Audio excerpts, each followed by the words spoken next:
In this module, we are going to be exploring how to use the UDL framework to design accessible courses. This is the heart of this entire course, and we're going to be spending a lot of modules focusing on breaking this down. But this particular module is going to overview where we're going with the rest of this course.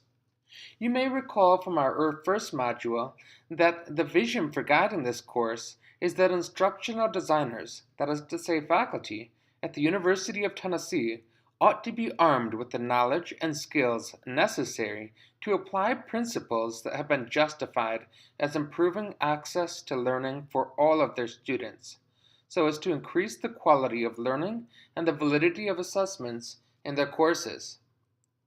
One question you might have at this point is, which principles are we speaking of?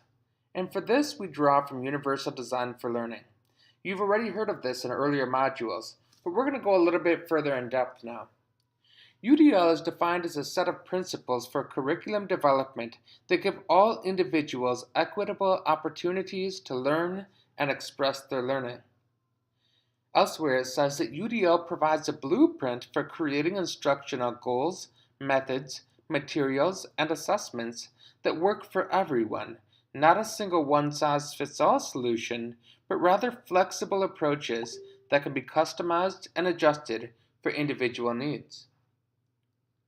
Within this framework, I want to focus on three big ideas: clearly articulating objectives, identifying potential barriers, and finally using the principles of learning to maximize access to learning. Let's take a look at each of these. First, it's important to see that at its heart, UDL is ultimately about design. When we think about design, it's important to recognize that good design always requires knowing the purpose for which you are designing. Let me illustrate this. Imagine that there was a woman who went to a tailor in Paris, and she requested a fine dress to be made, and she gave the tailor certain specifications, like she wanted it to have a floor-length train, and she wanted some floral embellishments and some sparkly sequins on the hip, and so forth. And as she described this, the tailor took notes and said, yes, I know what you want.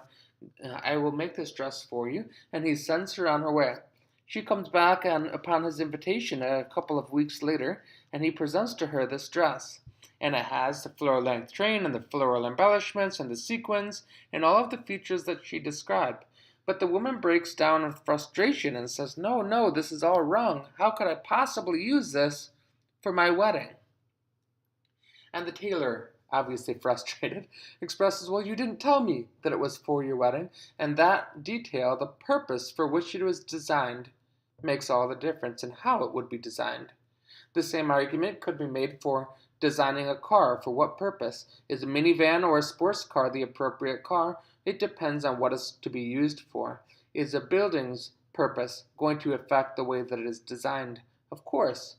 And yet, when we talk about designing courses in education, oftentimes we start with the textbook, we start with the materials and use that to guide our instruction, when according to the best practices of education, we should be starting by saying, where is it that I want my students to be at the end of the learning?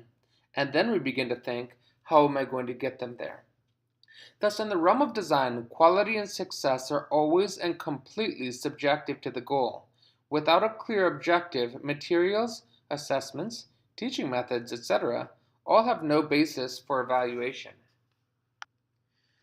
So one of the things that we're going to address in future modules is how to clearly articulate objectives. Well-formulated objectives that are disentangled from specific methods of assessment is the basis upon which we will build our instruction. The next step is to identify potential barriers that our students might face when they are going to learn the objectives that we are teaching. These barriers, according to the research, are oftentimes very predictable if we take the time to think it through. For example, if I'm teaching an 8 o'clock class to undergraduate students, there's a strong likelihood that those students are going to be sleepy. If I'm teaching a class at the end of the day, there's a strong likelihood that those students are going to have been learning all day and their minds are going to be wearing out. This becomes real barriers to the learning that I'm going to have to address. There are other barriers that are related to the predictable variability of students that I can expect to be in my classroom. For example, I can expect here at UT that I'm going to have students in my class that are from various cultural and linguistic backgrounds, students who are from in-state and out-of-state, students who have varying degrees of interest in the content that I'm teaching because it's in their major area or not. I'm going to have students with disabilities of various types and various learning styles, etc. And when I create environments in which these recognitions do not translate into changes in how I practice and in flexibility in how I design the learning, they become real barriers that may help prevent some students or all of my students from maximizing their success and the achievement of the objective.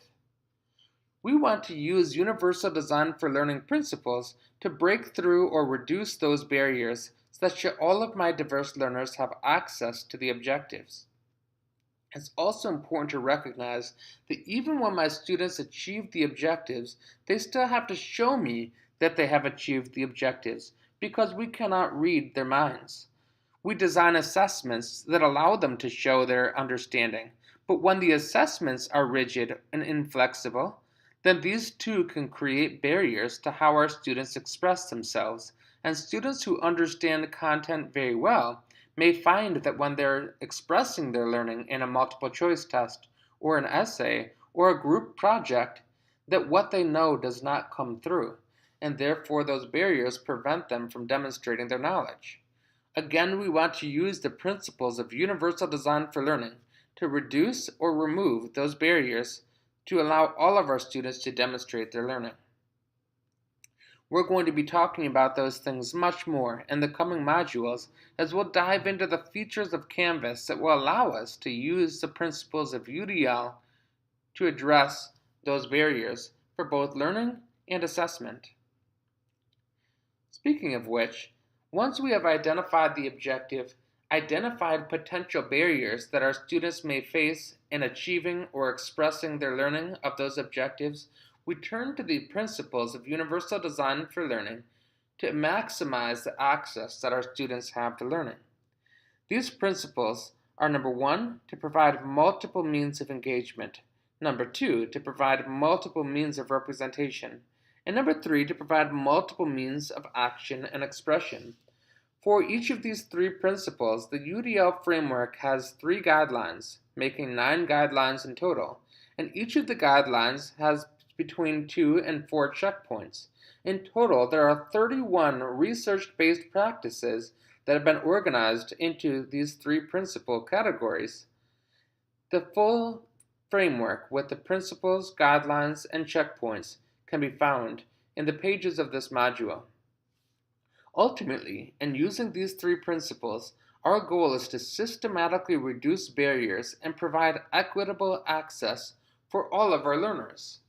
You might remember that word systematically reducing barriers from our first module dealing with UDL, in which we explored this image. We saw the difference between the first pane, which focuses on equal treatment of all of our students, to the second pane, which demonstrates equitable treatment of all of our students. And finally, the third pane, which demonstrates the removal of systematic barriers altogether, such that accommodations and modifications may not be necessary for as many students as they would be otherwise. UDL will help us to do this. It is a proactive framework that will allow us to create more accessible environments such that all of our students will learn better. So what's next? Next up, throughout the rest of this course, we're going to be focusing specifically on UDL, but looking at fine details of how we can use the features of Canvas to support specific principles, checkpoints, and guidelines of UDL to make our courses more accessible. Please pick and choose as you move through those modules to decide which ones are most important or most useful for you in your courses. We hope that you will find several that, when applied over the course of time, will allow you to develop courses that are more accessible, more engaging, and just better all around, not only for your students with disabilities, but for everyone.